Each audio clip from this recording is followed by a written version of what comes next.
In this video, we'll learn about the relational model. The relational model is more than 35 years old, and it's really the foundation of database management systems. It spawned a many-billion-dollar industry.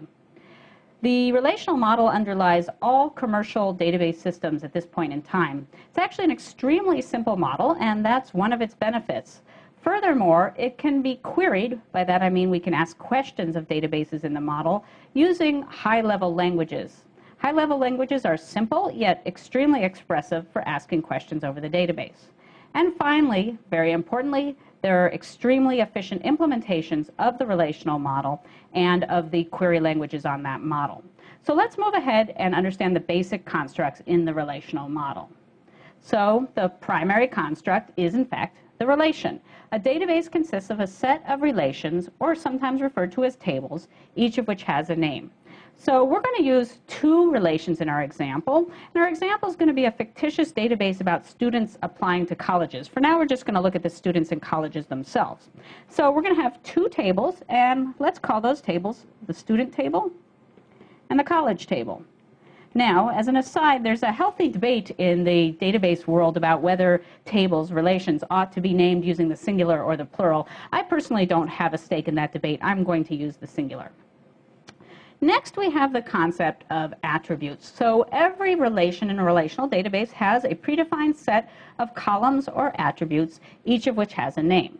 So for our student table, let's say that each student is going to have an ID, a name, a GPA, and a photo. And for our college table, let's say that every college is going to have a name, a state, and an enrollment. We'll just abbreviate that ENR. So those are the labeled columns. Now, the actual data itself is stored in what are called the tuples, or the rows, in the tables. So let's put a couple of data tuples in our tables. So let's start with the students, and let's say that our first student has ID 123, name is Amy, GPA 3.9, and she's happy with that, so she has a smiley photo. And our second student is 234, it's Bob. His GPA is 3.4. He's not quite as happy. And typically, of course, a table will have thousands, maybe millions, even sometimes billions of rows, each row containing a value for each attribute. In our college table, let's suppose we have, well, of course, we're going to start with Stanford in the state of California, and Stanford's enrollment is 15,000. We'll include our Cross-Bay rival Berkeley, again in the state of California, and Berkeley's enrollment is a whopping 36,000. And last of all, we are going to not be West Coast biased. We'll include MIT in the state of Massachusetts with an enrollment of 10,000. Now, of course, there's going to be, again, many more tuples in the college table and many more tuples in the student table. Okay, next, let me mention that in a relational database, typically each attribute or column has a type, sometimes referred to as a domain. For example, the ID might be an integer, the name might be a string, GPA might be a float, photo might be a JPEG file. We do also, in most relational databases, have a concept of enumerated domain. So, for example, the state might be an enumerated domain for the 50 abbreviations for states. Now, it's typical for relational databases to have just atomic types in their attributes, as we have here, but many database systems do also support structured types inside attributes. Okay. A little bit more terminology. The schema of a database is the structure of the relation. So the schema includes the name of the relation and the attributes of the relation and the types of those attributes, where the instance is the actual contents of the table at a given point in time. So typically you set up the schema in advance, then the instances of the data will change over time. Now, I mentioned that most columns have types, but there's also a special value that's in any type of any column, and that's a special value known as null. And nulls are actually quite important in relational databases. Null values are used to denote that a particular value is maybe unknown or undefined. And so let's add another tuple to our database, let's say 345, another student named Craig, and for whatever reason Craig doesn't have a GPA. Maybe Craig is homeschooled, maybe Craig doesn't want to reveal his GPA. So then the database would contain a null value for Craig, and we'll just put a neutral face there. Or, for example, maybe Bob doesn't want to have his photo in the database, so then Bob would have a null value for his photo. So again, nulls can go anywhere.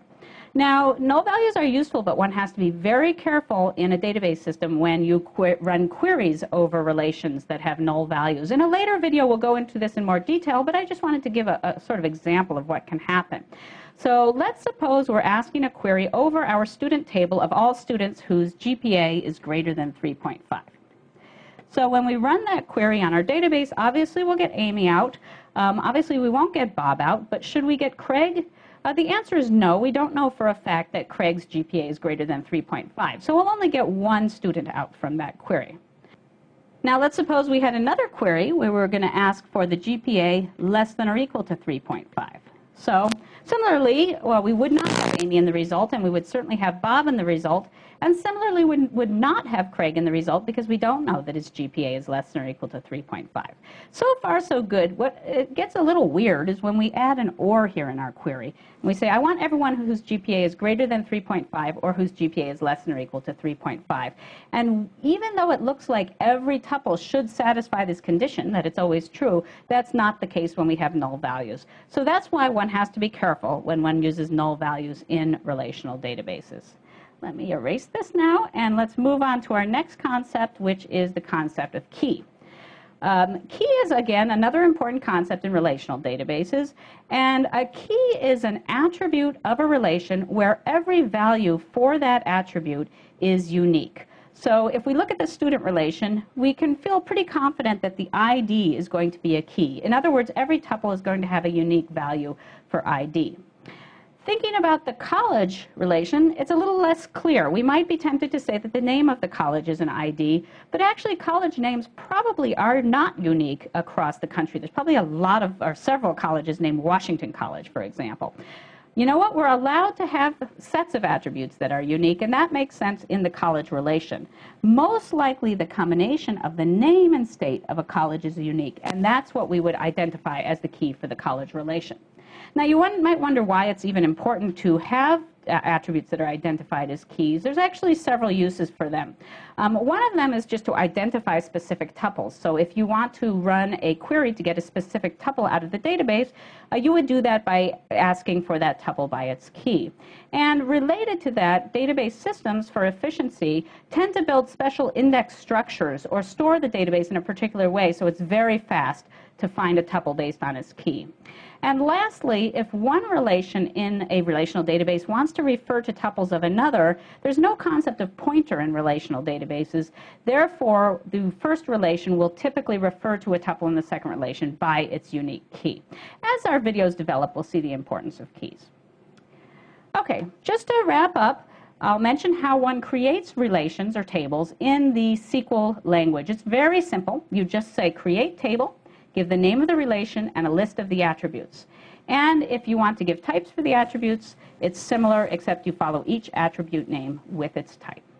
So to wrap up, the relational model has been around a long time, has started a huge industry. It's used by all database systems. As you've seen, it's a very simple model, and we'll shortly see that it can be queried with very nice languages, and finally, it's been implemented very efficiently.